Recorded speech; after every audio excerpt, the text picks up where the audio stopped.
Vilniaus kurčiųjų sporto komitetas tęsia laidų ciklą apie sportą. Šiandien susitinkame su Edvinu Vaičiuliu, lyg meteoritų įsiveržusių į kurčiųjų sportą, į pasaulio kurčiųjų lengvąją atletiką. Edvinai, ką darėjai, kad tiek metų apie tave negirdėjom sporte? Aš 14 metais Vilniaus mokykloje pirmą kartą pabandžiau bėgioti, bet mane neužsikabinau už to. Lankiau krepšinį, badmintoną, daugiau gal lankiau krepšinį, išbandžiau kitas sporto šakas, bet manęs nei viena neužkabino. Aš norėjau grįžti vėl į lengvąją atletiką, į bėgimą būtent. Prieš 2 metus, dabar jau bus 3 metai, nusprendžiau lankyti lengvą atletiką, bėgioti ketvirtą naktį, 4 ryto, ta prasme atsikeldavau ir bėgiodavau. Kitų laikų neturėdavau.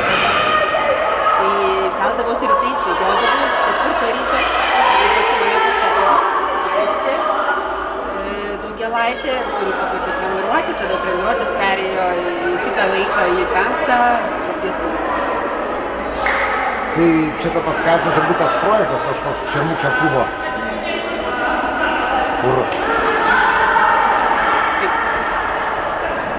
dabar treniruoja trenerė jau Jolanta Petrilė.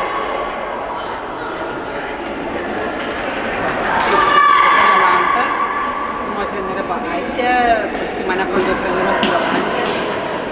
Aš sako, daug didesnės treniruotės už Jolantę.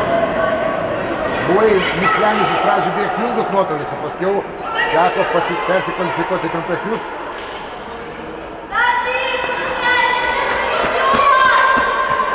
Šiaip man patinka bėgti ilgus nuotolius ir sprintus patinka. Tai būtų nuo 400 metrų, bet jau 10 km nebe. Iki 10 km yra riba, jeigu 11-12 km bėgu, jį pradeda traukti kojas ir tas sunkis būna ilgas, tokių 3 dienų, tai iki 10 km. Turbūt pirmas pasirodymas Europos čempionate, kai buvo iškovoti 2 bronzos medaliai.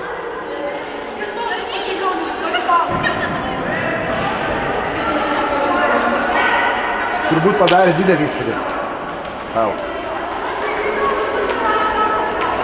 Oi, tikrai. Aš mėnesį apie tai galvojau, kad 2-3 vietas ir žiūrėjau įrašus pakartotinai.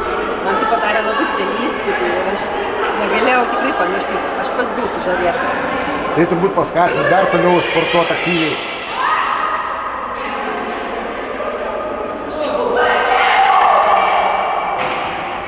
Taip. Aš pats pradėjau save versti, pradėjau save spausti. Bet ir mano kūnas buvo pavargęs, aš taip eidavau dar treniruoti. Ir aš pats, sakykime, neparodydavau vizualiai ant veido, juokdavausi, bet mano kūnas būdavo tikrai labai didelį stresą turėjo ir jisai man rodė ženklį, kad jis yra pervargęs, pavargęs. Bet aš to nieko nerodžiau nei kitiems. Aš rodžiau tik tai šypseną, kad man viskas gerai, nors iš tikrųjų viduje man buvo sunku ir kūnas labai stresavo ir tikrai pripažintų, kad treniruodavausi netgi per daug. Pasaulio čempionate Taivane teko susibėgti kartu su amerikiečiais.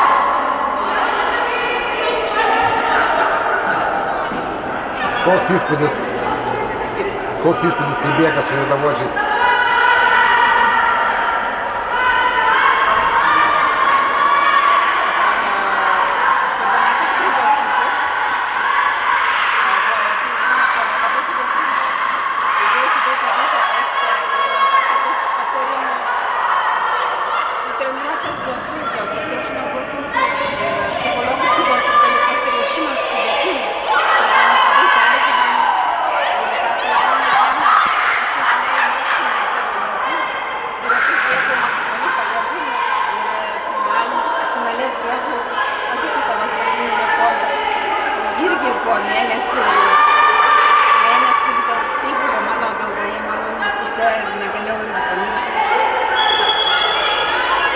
2025 metais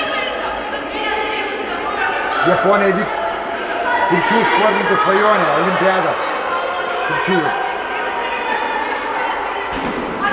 Ar ruošiesi, ar lauki? Aš dabar ruošiuosi, tave verčiu, tave spaudžiu, noriu laimėti pirmą vietą, kad galėčiau būti ramus. Svajonė būti aukso medalis? Taip, žinoma. Gerai, ačiū. Kalbiname Edvino Vaičiulio trenerę Jolantą Petrylę. Gerbiama trenerė, kiek dabar laiko dirbate su rankinė?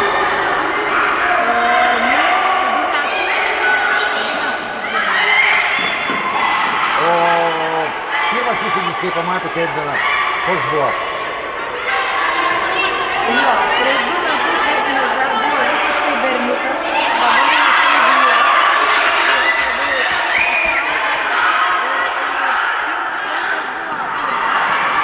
Džiaugiuosi, kad vaikai nori bėgti, bet kad kažką labai iš jo tikėtis dar tikrai sąžiningai nesitikėjau. Tik tai džiaugiuosi, kad nori sportuoti ir ateina į sportą ir kad galiu padėti kažkiek tobulėti. Bet laikas parodė savo, kad jisai turėjo labai didelius tikslus ir labai stiprų norą ir padarė tikrai labai daug. Lygtais iš pradžių jisai buvo orientuojamas į ilgas distancijas. Jo, pradžioje jisai, kadangi jisai, kaip minėjo, ir dviračiais labai važinėdavo ilgas distancijas, ir bėgiodavo ilgas distancijas. Ir šiaip buvo susižavėjęs rungtimis bėgimų per kliūtis, tai ir atėjo su tikslu bėgti distanciją, tai yra 3 km su kliūtim.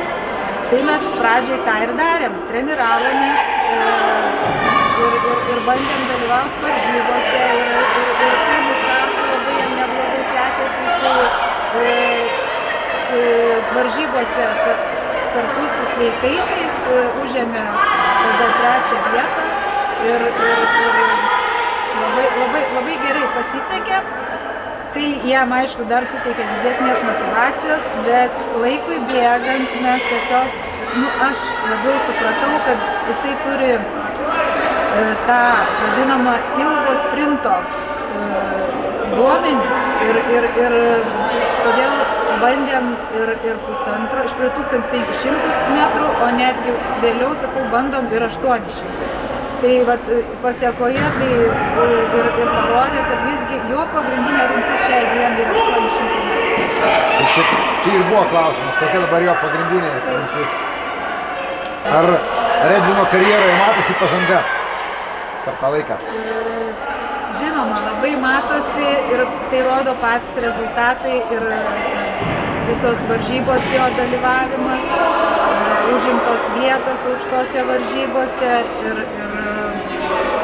tiesiog rodo tą jo norą ir ryžtą siekti vis aukštesnių rezultatų, labai džiugina. Ir aišku, būna pasiruošimo etapuose visokių niuansų, kad reikia ir morališkai pakalbėti, palaikyti ir tą režimą vis statyti vietas, kad nenusimuštų, nes vis tas nuovargis pasireiškia. Tai ir ėjom ir biškai konsultuotis ir šnekėtis. Tai yra visko, bet jisai turi tikslą, jisai turi labai didelį norą ir visą tai įmanoma pasiekti vis didesnių rezultatų. Europos čempionate iš karto laimėjo 2 bronzos medalius, pasaulio čempionate užėmė aukštas 5 vietas, o dabar skaityti artėja kurčiųjų vasaros žaidynės. Ar labai laukiate jų? Aš manau, Edvinas tikrai labai laukia, tai ir aišku ir aš laukiu. Tai dar mūsų labai didelis etapas pasiruošimo laukia. Tai ir planuojam žiemą netgi išvykti į šiltesnius kraštus sporto stovyklų. Tai manau, vėlgi bus labai didelis indėlis pasiruošimui. Ir tikiuosi, kad mums turėtų ten labai neblogai pasisekti. Gerai, ačiū.